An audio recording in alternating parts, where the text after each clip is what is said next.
Mike Rowe breaks his silence on Anthony Bourdain in post that says it all: "This is everything." News recently broke of Anthony Bourdain passing away, apparently taking his own life. Bourdain was just 61 years old and award-winning celebrity chef, writer, and CNN TV host who took viewers around the world with his show Parts Unknown when his life tragically ended in Paris.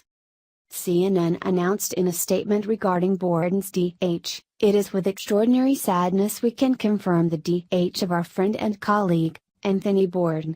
His love of great adventure, new friends, fine food and drink and the remarkable stories of the world made him a unique storyteller. His talents never cease to amaze us and we will miss him very much. Our thoughts and prayers are with his daughter and family at this incredibly difficult time." Bourdain's passing has been mourned by many individuals including Mike Rowe. Rowe is a TV host, writer, narrator, producer, actor, and spokesman. Rowe recently took to social media with some extremely flattering things to say about Bourdain that have inspired many to look at Bourdain's life and work. Rowe stated on Facebook, "Hello darkness, my old friend.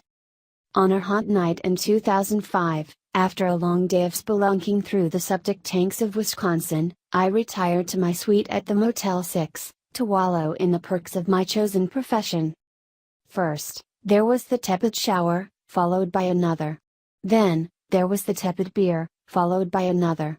Then, I logged into the Dirty Jobs mudroom, where I planned to chat with fans of my show while watching myself on television, a narcissistic but mostly harmless habit that eventually got out of control and turned into this Facebook page, but that's another story. On this particular evening, stretched out on a suspicious comforter held together with the DNA of previous guests, I stumbled across a smart aleck on the Travel Channel eating fermented shark meat in Iceland, and telling his producer he'd be dead by morning. I had to laugh. Just a few hours earlier, I had been eating a fermented hoagie in an open sewer, and lodging a similar prediction with my own producer. Naturally, I was intrigued by what appeared to be a kindred spirit, Forrest Gumping his way around the world, pushing the bounds of nonfiction television. The show was called No Reservations, and no, I didn't think it was better than Dirty Jobs. But I did think it was every bit as good, and the more I watched, the more I grew to appreciate this subversive chef's naked contempt for all the fakery of traditional production. I love the way he went out of his way to be seen as a traveler, not a tourist. It reminded me of my own attempts to be seen as a guest, and not a host. From that moment, I was a fan. I read his books, and enjoyed them all. But what I enjoyed even more was the way Tony pushed the Travel Channel into some very uncomfortable territory. It's not that I think bad language and drinking on camera are cool or edgy, I don't. But I loved the fact that Tony pushed the network to let the show evolve around his point of view, and his personality. In those days, that almost never happened. It's still very rare, mostly because the shows are the property of the network, and the network almost always has an opinion about how their hosts should and shouldn't behave. But Bourdain was his own man, a man on a mission to produce a show that was authentic to him. I admired that.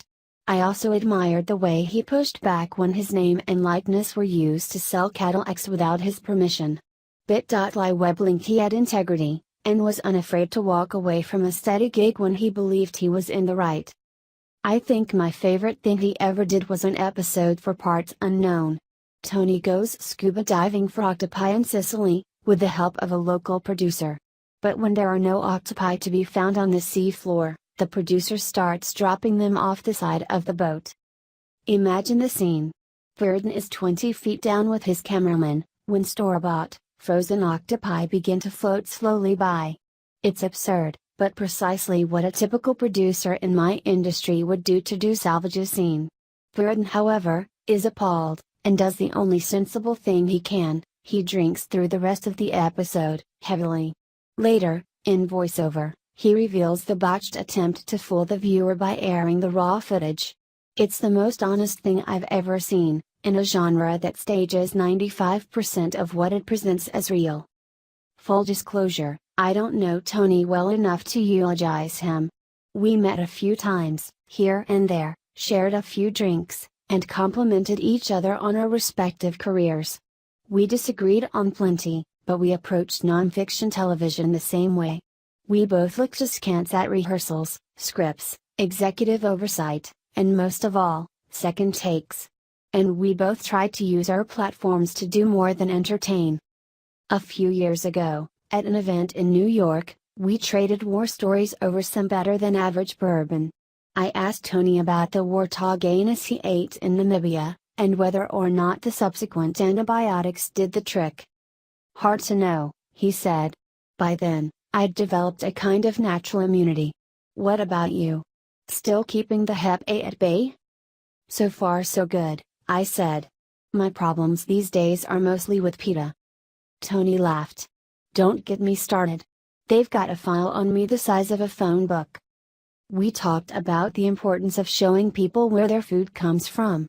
He told me about the petition against CNN that arose when he removed the beating heart from a snake. I told him about the boycott against Discovery when I shot a cow and butchered it on camera. We talked about the difficulty of producing a truly authentic show with sponsors and advertisers and millions of viewers with competing agendas, and how grateful he was for the chance to deliver the show he wanted to deliver. I told him about the night I saw him choking down the fermented shark in Iceland, back in 2005. And asked him if he ever imagined a scene like that would lead to a Peabody Award. He told me that awards were nice, but never part of the plan.